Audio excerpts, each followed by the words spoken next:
네, 하나님 말씀 함께 봅니다. 함께 보실 하나님 말씀은 욥기 38장 1절에서 18절 말씀.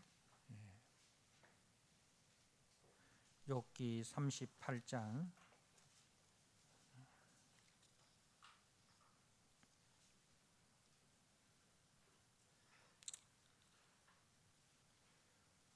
1 주신 말씀을 한 절씩 우리가 교독하도록 하겠습니다. 욥기 38장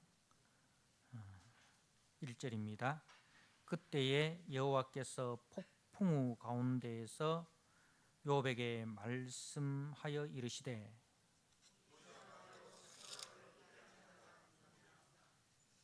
너는 대장부처럼 허리를 묶고 내가 네게 묻는 것을 대답할지니라.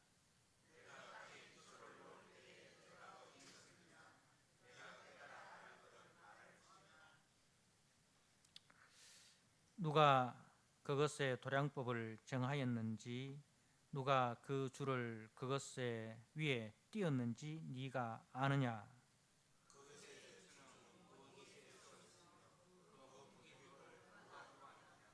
그때의 새벽 별들이 노래하며 하나님의 아들들이 다 기뻐 소리를 질렀느니라.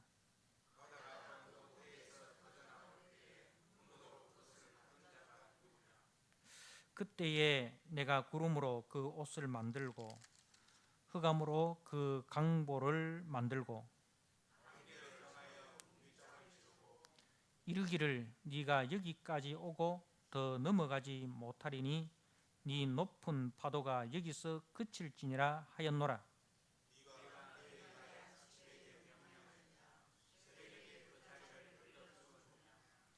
그것으로 땅 끝을 붙잡고 악한 자들을 그 땅에서 떨쳐버린 일이 있었느냐.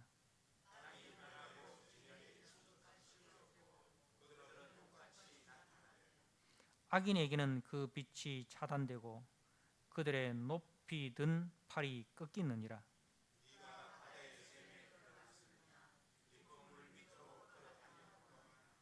사망의 문이 네게 나타났느냐.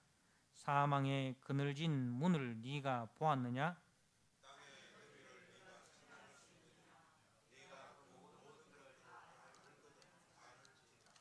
아멘.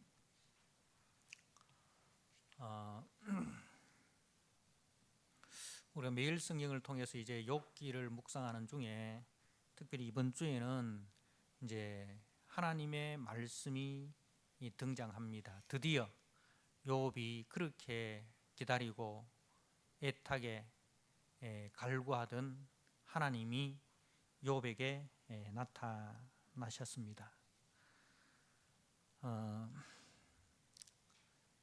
그런데 우리가 이 38장에서 41장에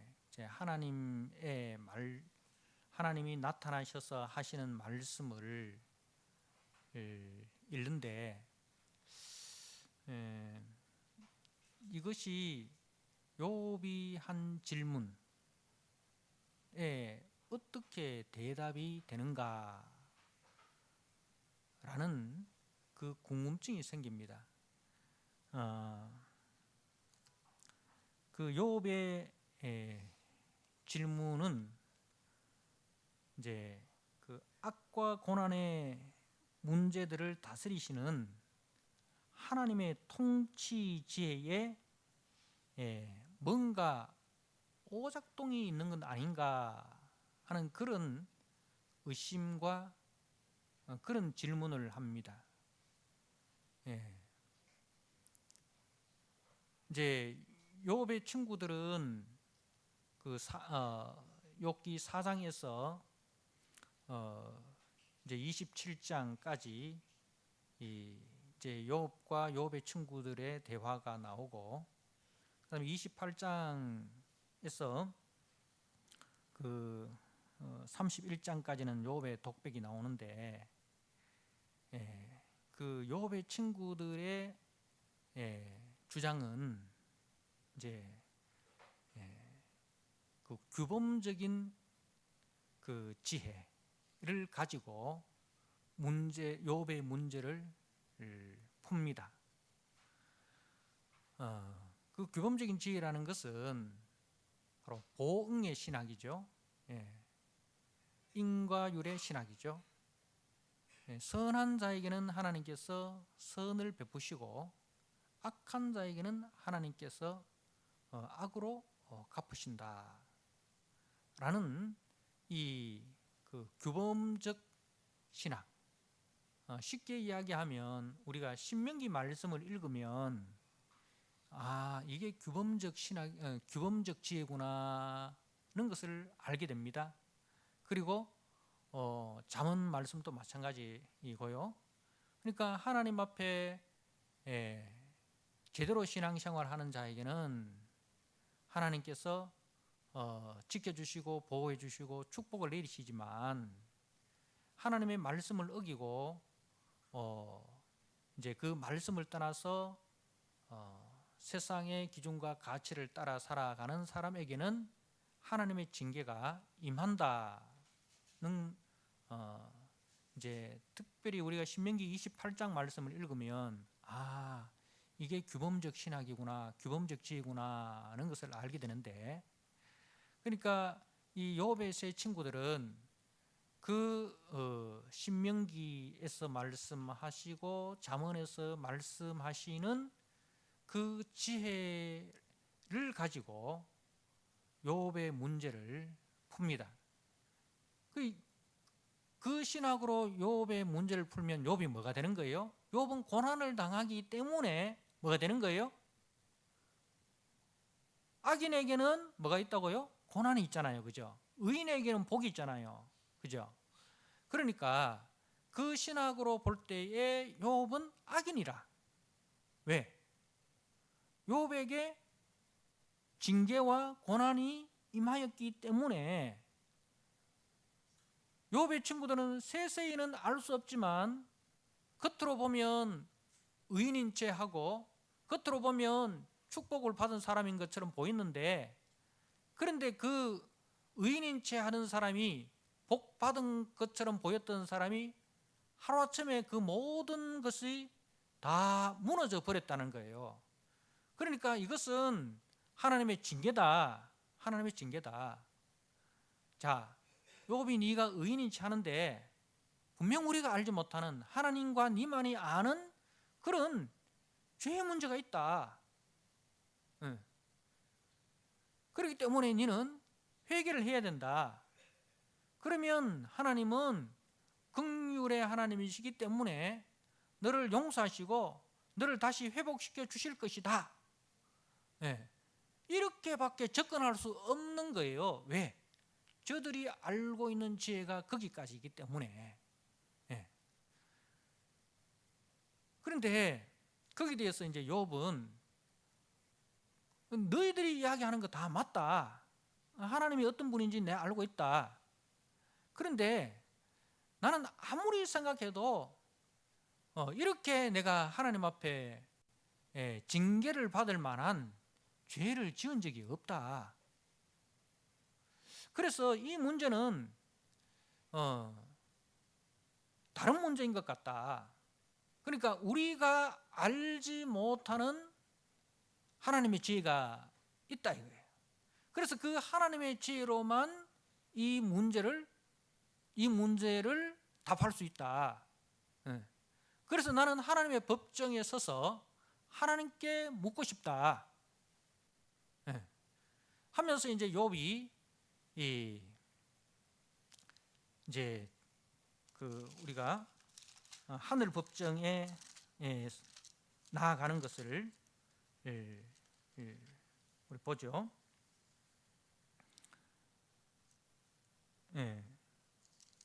그래서 이제 하나님의 법정에서 이제 하나님 앞에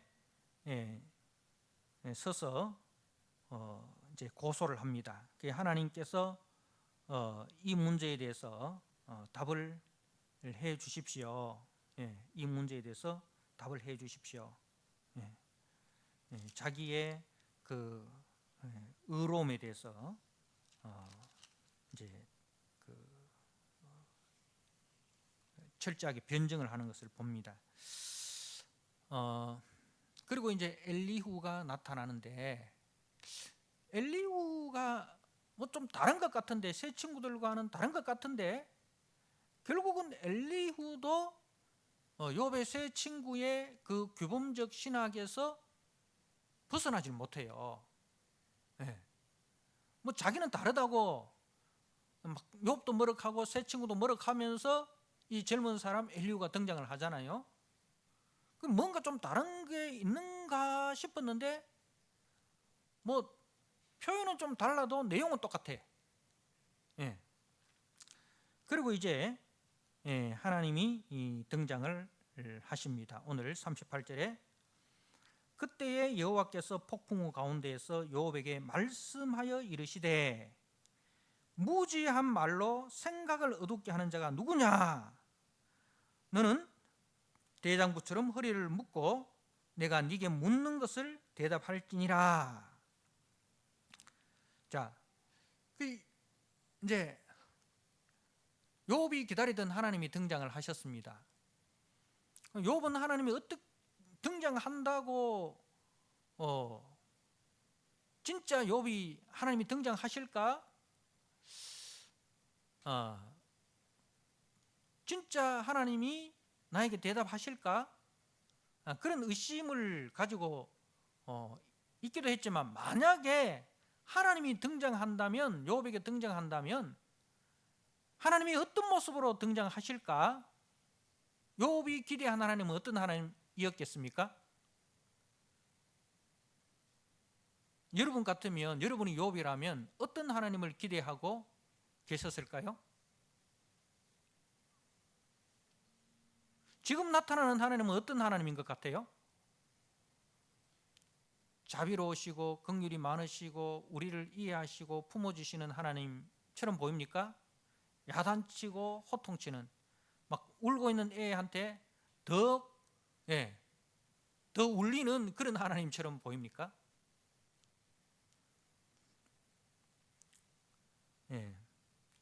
내가 네게 묻는 것을 대답할지니라. 대답이 없으시네요. 그러니까 아마 우리가 욥 같으면 이런 하나님을 기대하지 않았을 거예요. 그죠? 우리가 욥 같으면 정말 하나님께서 욥아 참 네 고생 많았다. 안 그래도 힘든데 친구들까지 와서 괴롭혀서 얼마나 힘들었냐 하면서 이제 어루만져 주시는 그런 하나님을 기대하지 않겠습니까? 우리가 수요일 날 이제 그 엘리야를 지금 살펴보고 있습니다. 그죠? 열왕기상 17장 18장에서 이제 엘리야를 보는데, 그 엘리야가 그 갈멜산의 전투를 마치고 기진맥진해서 이제 그 저 부엘세바까지 내려가 가지고 이제 로뎀나무 아래에 들어가서 하나님 앞에, 하나님, 사는 것이 죽는 것보다 힘듭니다. 죽는 것이 사는 것보다 낫겠습니다. 차라리 저를 죽여주십시오. 그렇게 이제 하나님 앞에 죽기를 간구합니다. 그죠? 그랬을 때 하나님께서 이제 천사를 통해서 그 욥의 등을 어루만져 주십니다. 그죠? 먹을 것을 주시고 푹 자게 하시고, 그죠? 욥을 어루만져, 이거 엘리야를 어루만져 주시는, 그죠? 그런 하나님을 이제 우리가 기대할 수 있겠는데, 근데 오늘 본문에 등장하시는 하나님은 폭풍우 가운데 등장하십니다. 뭔가 이렇게 등장하는 그 자체부터 좀 그죠? 위험스럽지 않습니까? 폭풍우 가운데에서 이제 말씀하시는데, 그런데 일단은 하나님이 나타나셨다는 것만으로도 욥에게는 뭐가 됩니까? 위로가 되는 거예요. 그죠? 위로가 되는 거예요. 자, 우리가 친구들하고, 어릴 때 친구들하고 막 싸우고 있습니다. 그 친구들한테 한 3대 1로 싸워가지고 내가 막 얻어 터지고 있어요. 근데 그때 우리 아버지가 나타났어요. 우리 아버지가 나타났다는 것만으로도 뭐가 됩니까? 힘이 되죠. 그 아버지가 뭐 나를 뭐 야단을 치든 친구들을 야단을 치든 뭐 어떻게 하든지 우리 아버지가 나타났다는 것만으로도 나에게는 힘이 되고 위로가 되는 거예요. 그러니까 요업에게는 하나님이 나타나셔서 요업 앞에 섰다는 것 자체만으로도 요업은 위로가 되는 거예요. 예. 이제는 그렇게 간절하게 원했던 하나님이 등장을 하셨습니다. 그 자체만으로도 요업에게는 위로가 되는 거예요. 자, 그러니까 지금 하나님은 말입니다.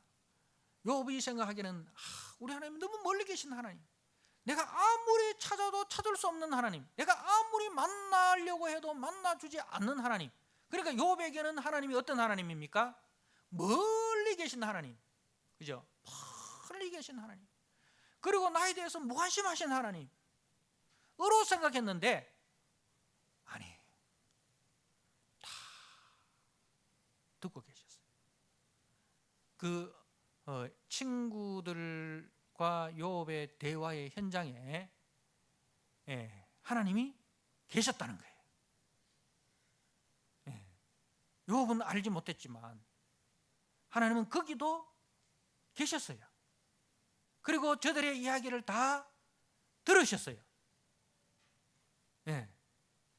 요업이 고난당하는 그 현장에 하나님이 함께 계셨다는 거예요.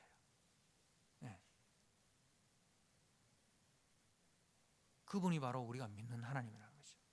내가 사망의 음침한 골짜기를 지날 때에 우리는 왜 하나님 나를 버려두십니까? 어찌하여 하나님 나를 홀로 버려두십니까? 이 어둠의 골짜기, 이 사망의 골짜기, 왜 나 혼자만 이 고난을 겪도록 하나님 버려두십니까? 라는, 그죠? 그 하소연을 할 때에도, 그죠? 하나님은 우리와 함께 하셨습니다. 내가 사망의 음침한 골짜기를 지날 때에도 주께서 나와 함께 하셨습니다. 자, 그러면서 하나님께서 요업에게 무지한 말로, 무지한 말이라는 것은 다 해당돼요. 요업도 해당되겠지만 요업의 친구들도 해당되고 엘리후도 다 해당돼요. 근데 특별히 하나님의 관심은 누구에게 있습니까? 요업에게 있습니다. 지금 하나님께서 다 해당되겠지만 특별히 하나님께서는 요업을 주목하고 계시는 거예요. 왜? 1장에서부터 하나님은 요업을 주목하고 계셨잖아요. 사단에게까지 자랑할 정도로 그 요업의 경건성을 하나님이 사단에게까지 자랑할 정도로 요업을 주목하고 계셨습니다. 근데 그 1장과 2장에서 요업의 경건성도 있지만 또 뭐가 있었습니까? 하나님의 사랑이 있잖아요. 그 요업의 경건은 고난 속에서도 변함이 있었습니까? 없었습니까? 변함이 없었습니다. 그죠? 자, 그러면 하나님의 사랑은 1장에서 시작된 그 하나님의 사랑은 변함이 있었을까요? 없었을까요? 없었다는 거죠. 요업의 경건성도 변함이 없었지만 하나님의 사랑도 결단코 변함이 없었다는 거예요. 그 고난의 현장에서도 지금도 여전히 하나님은 요업을 사랑하고 계십니다. 요업을 향한 하나님의 계획은 사랑이지 결코 심판이 아니라는 거예요. 그것을 우리는 요업기에서 알아야 됩니다. 내가 아무리 힘들고 어려운 상황에 있다 할지라도 우리가 주님을 향한 믿음은 변함이 없어야 됩니다. 왜 그러냐? 우리를 향하신 하나님의 사랑은 변함이 없으시기 때문에 그런 거예요.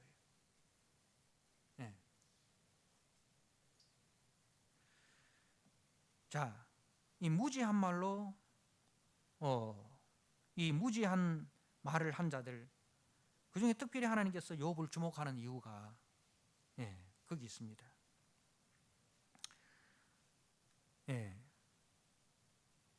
그러니까 이 무지하다는 것은 그 하나님의 광대한 지혜를 자신이 알고 있는 극히 부분적인 지혜로 다 알고 있다라는 그 교만함, 그게 무지예요. 이 하나님이 누구시며 나는 어떤 한 자인가 는 것을 알지 못하는 게 무지라는 거죠. 지금 38장에서부터 41장까지 이야기는 하나님이 누구시며 사람은 누구인가에 대한 이야기를 하고 있습니다. 하나님이 얼마나 크신 분이시며 또 그 하나님이 얼마나 세세하게 자기 피조물들을 돌보시는가. 하나님의 크심에 대해서는 우리가 보면 어디까지 올라갑니까? 4절에 내가 땅에 기초를 놓을 때에 뭡니까? 태초부터 올라가는 거예요. 태초. 하나님이 태초에 천지를 창조하실 그 시간적인 그 시간의 처음 시작, 그죠? 시간의 처음 시작까지 하나님이 올라가십니다. 시간적으로는. 그리고 이제 공간적으로는 어디까지 올라갑니까? 공간적으로는 이제 바다가 나옵니다. 그리고 그 바다의 제일 그 밑바닥 이 나오고, 그리고 이제 그 31절에 가면은 묘성이 나오고 삼성의 띠가 나오고 별자리가 나오죠. 별자리, 그죠? 별자리가 나옵니다. 그러니까 저 바다 끝에서 저 우주까지, 이 공간적으로는, 그죠? 공간적으로는 거기까지. 그러니까 하나님이 얼마나 크시냐. 시간적으로는 태초부터 올라가서 공간적으로는 저 바다 끝에서 저 하늘의 별자리까지. 그런데 그 크신 하나님이 또 어디까지 돌보시느냐. 36절을 한번 보십시오. 38장 26절에 누가 사람 없는 땅에 사람 없는 광야에 비를 내리며 황무하고 황폐한 토지를 흡족하게 하여 연한 풀이 돋아나게 하였느냐. 하나님의 관심은 어디 있습니까? 우리가 전혀 관심을 두지 않는, 우리에게는 전혀 필요가 없다라고 생각하는 그 황무지, 그 광야, 그 빈들.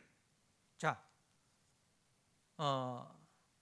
39장 4절 말씀을 보십시오. 그 새끼는 강하여져서 빈들에서 크다가, 빈들, 그 빈들이라는 이제 이야기 나오죠. 그리고 5절에 들나귀, 그리고 들소, 들이 나옵니다. 들. 그러니까 우리는 그 빈들, 황무지 관심이 있습니까? 없습니까? 우리가 살아가는데 그게 뭐 도움 됩니까? 아무런 도움이 되지 않지 않습니까? 그래서 우리는 전혀 무관심하게 생각하고 있습니다. 그런데 거기 우리가 무관심하는 거기까지 하나님의 뭐가 미칩니까? 하나님의 손길이 미치고 있다 이거야. 그죠? 거기까지 하나님께서 비를 내리신다 이 말입니다. 그게 하나님의 사랑이 미치지 않는 것이 없다 이거죠. 자, 그리고 말입니다.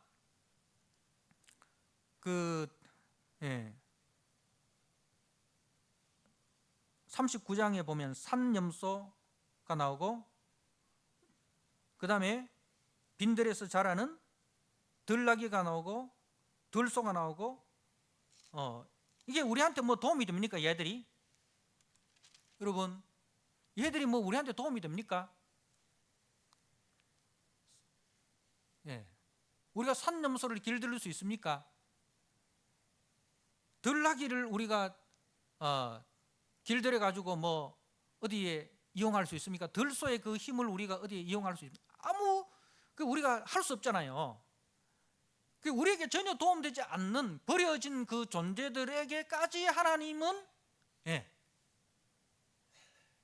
하나님의 사랑이 미치고 있더라. 그리고 걔들이 하는 거 보면 너무너무 혼란스럽잖아요. 질서가 없는 것처럼 보이잖아요. 그죠? 그런데 거기도 뭘 주셨습니까? 하나님께서 질서를 주셨어. 거기까지도 하나님이 질서를 주셨어. 왜 이런 이야기를 하나님이 하실까요? 욥의 질문이 그거잖아요.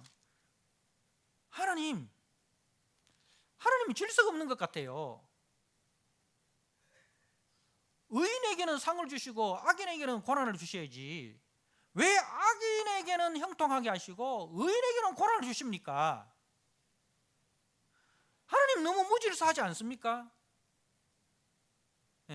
하나님은 창조 이전에 혼돈에 그냥 빠져 있는 것 같습니다. 그 욥의 질문이 그거잖아요. 하나님의 그 정의의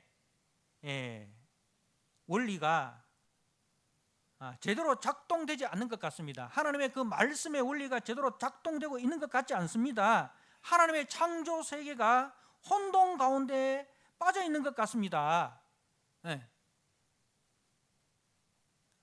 이에 대해서 하나님이 대답하시는 거예요. 이 하나님의 그 창조 세계가 욥이 말하는 것처럼 혼돈 가운데 있지 않다. 오히려 하나님의 세밀한 다스림 속에 있다는 것을 이야기를 하는 거예요. 하나님의 세밀한 다스림 속에 저 하늘의 별들도 움직이고 저 들나귀들도 들소들도 하나님의 세밀한 보살핌 속에 작동되고 있다. 그 이야기를 하나님이 하시는 겁니다.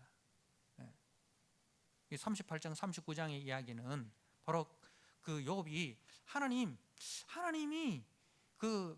하나님의 말씀대로 그 하나님이 우리에게 말씀하신 대로 그 규범적인 진리대로 하나님 작동하고 있지 않잖아요. 하나님,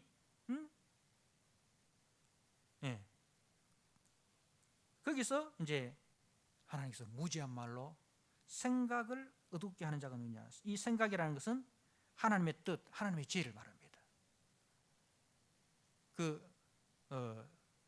히브리어는 에자라고 하는데 그게 하나님의 그 계획, 그 하나님의 섭리, 하나님의 뜻, 하나님의 주권 이런 뜻이에요.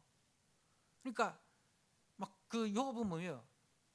하나님의 계획이, 하나님의 뜻이 제대로 작동되고 있지 않죠? 하나님이 보시어도 이거 너무 혼란스럽죠? 하나님 지금 뭐 잘못하고 계신 거 맞죠? 근데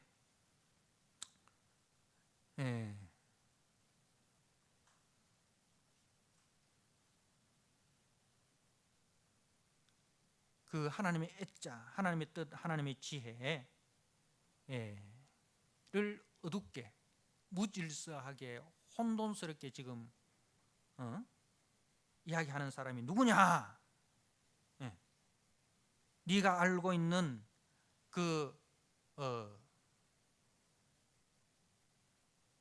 네가 알고 있는 지혜로 하나님의 그 거대한 지혜와 하나님의 그 거대한 크심을 그리고 그 세밀하신 하나님을 훼손하는, 회방하는 자가 누구냐? 너는 대장부처럼 허리를 묶고 내가 네게 묻는 것을 대답할지니라. 여러분, 그래서 우리가 이 하나님께서 단지 어떤 천문학을 강의하시고 생태학을 강의하시는 게 아니에요.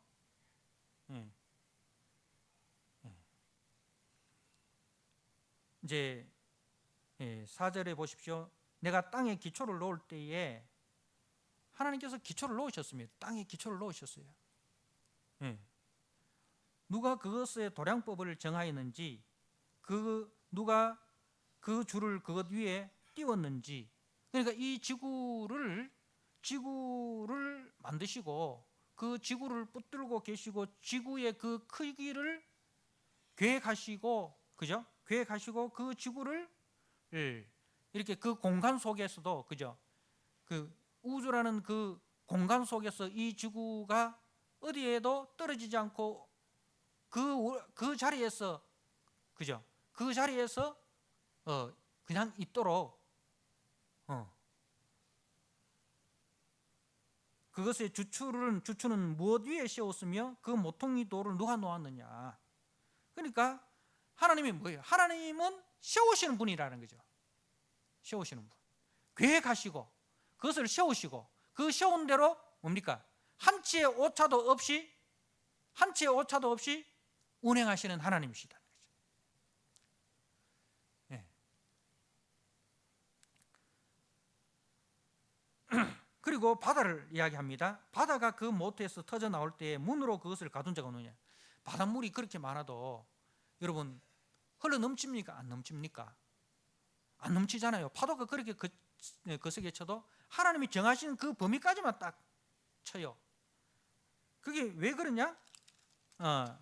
보십시오. 10절에 한계를 정하여 문빗장을 지르고 바다의 그 한계를 딱, 너 여기까지만 와. 하나님께서 딱 한계를 정하고 문빗장을 딱 질러놔는 거예요.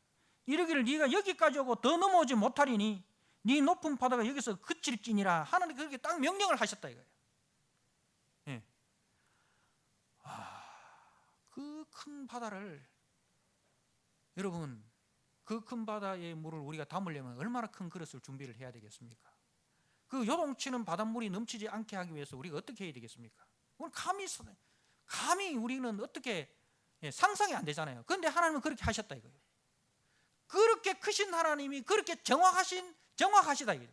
크기만 하신 분이 아니고 크시면서도 세밀하시고 정확하시다.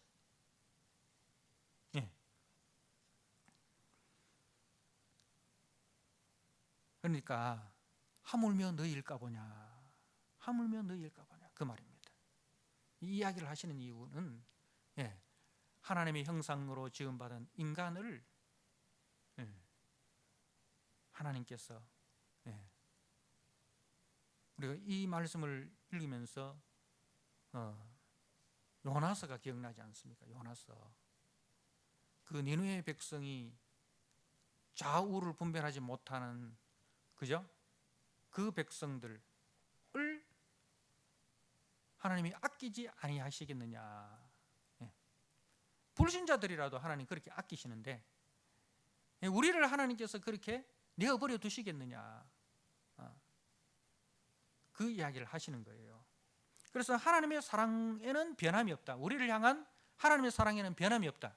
자, 욥의 경건에도 변함이 없었듯이 하나님의 사랑에도 변함이 없다. 그걸 이야기하는 거예요. 이제 그리고 40장과 41장의 이야기는 이제 이 무질서한 이 세상 중심에 누가 있느냐. 이게 이제 그 40장에 보면은 그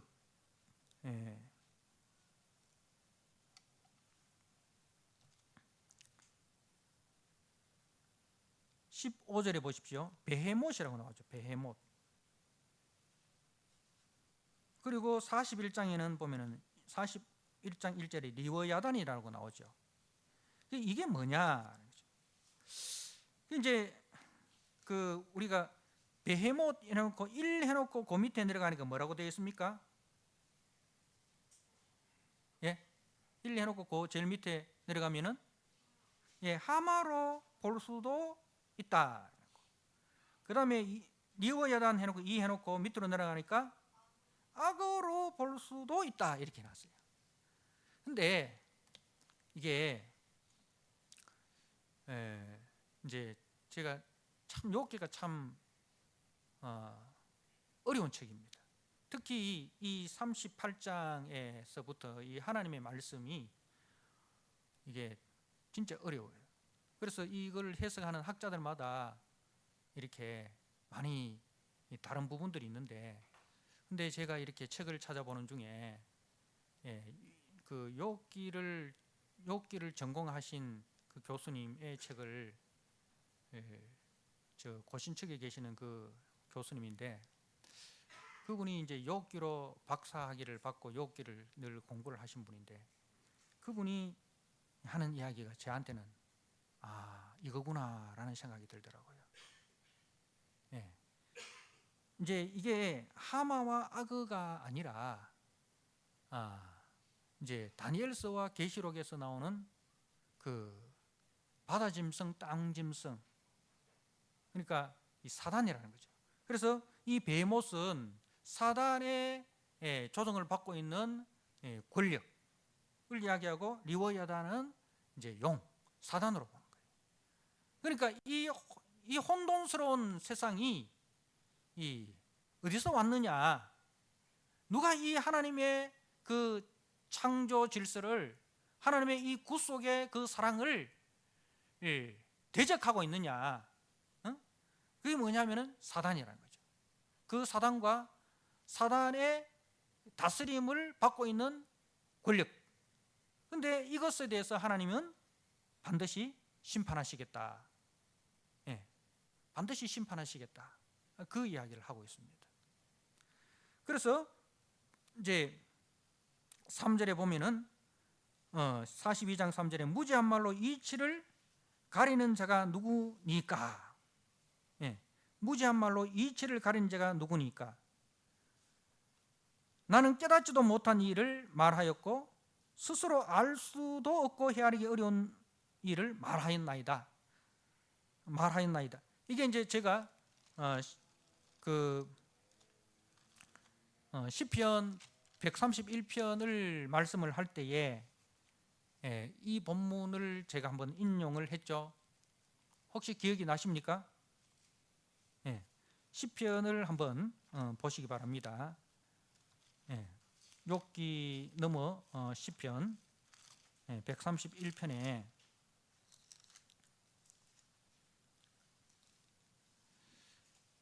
131편 1절에 내가 큰 일과 감당하지 못할 놀라운 일을 하려고 힘쓰지 아니하나이다. 이것은 그냥 큰 일, 위대한 일로 이렇게 번역을 할 수 있지만, 또 하나의 번역은 자신이 이제 그 깨닫지 못한 그 하나님의 계획에 대해서 이야기할 때, 그러니까 우리가 일상을 살아가면서 이해되지 않는 그런 부분들이 있지 않습니까? 왜 하나님이 살아계시다면 세월호 같은 그런 엄청난 재앙이 일어나게 놔두셨을까? 왜 그 20살도 안 된 그 젊은 아이들이 300여 명이 물속에 빠져들어갈 때 하나님은 어디 계셨습니까? 그 유태인들이 600만이나 학살되는 그 현장에 하나님은 어디 계셨습니까? 그죠? 그런 우리가 살면서 정말 받아들이기 힘든, 하나님이 살아계시다면 어떻게 이런 일이 일어날 수 있습니까? 라는 그런 일들이 있잖아요. 그런 일들, 이게 그것까지도 내가 어떻게 받아들이겠습니다. 내가 헤아리기 어렵다고 해서 하나님이 안 계시다라고 몰고 가는 것이 아니라, 거기도 하나님의 계획이 계시다는 것을 내가 받아들이겠습니다. 지금은 내가 이해할 수 없지만, 지금은 받아들일 수 없지만,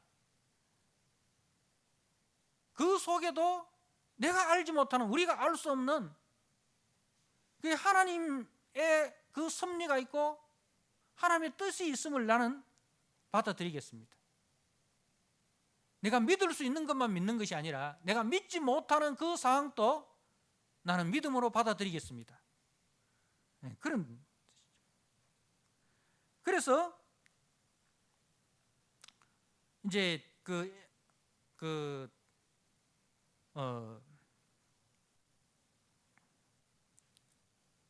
6절 말씀에 보면, 그러므로 내가 스스로 거두어드리고 티끌과 제 가운데서 회개하나이다.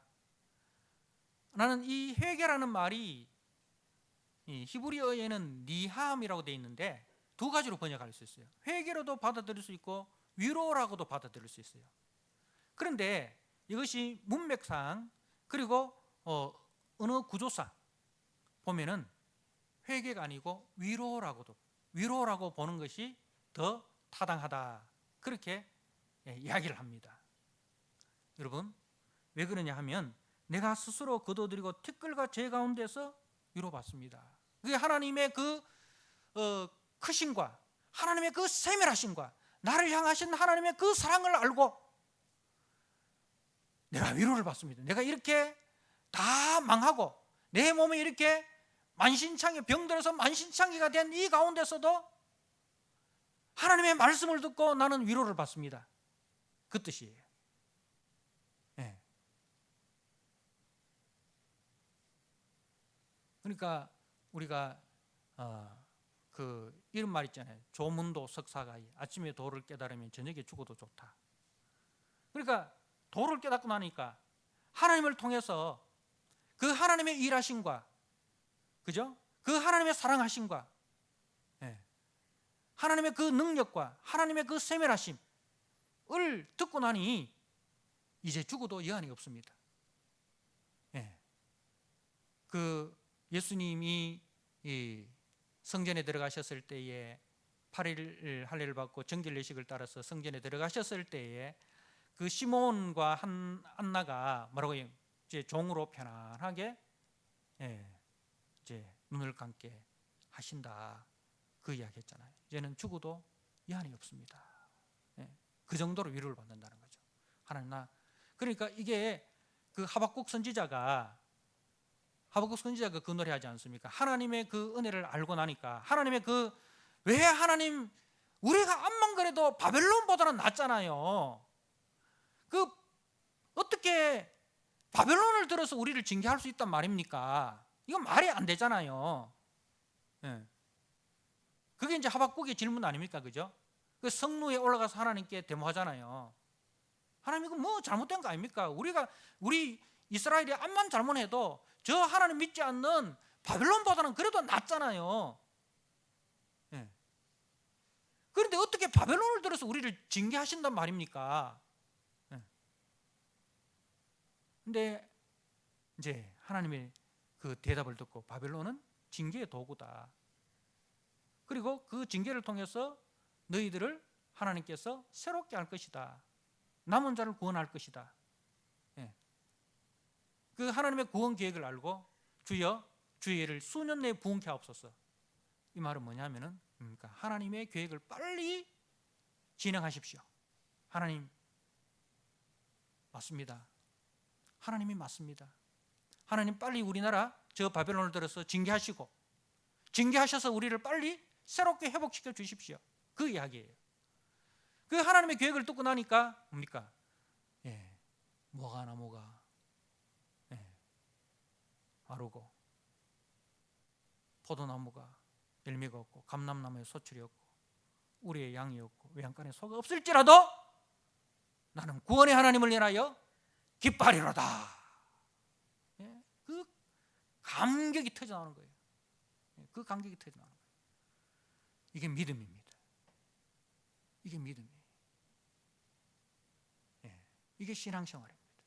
우리가 신앙생활 하는 게 꼭 예수 믿고 남보다 더 잘 살고 남보다 더 부유해지고 남보다 더 많이 누리고 남보다 더 올라가고 그런 차원의 기독교는 아니에요.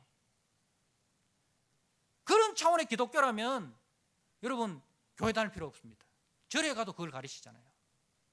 절에 가도 갓바위에서 절하면은 소원 하나는 들어준다잖아요. 여러분 예수 믿고 소원 하나 얻었습니까? 못 얻은 분들도 안 있습니까? 기독교는 그런 차원이 아니에요. 예.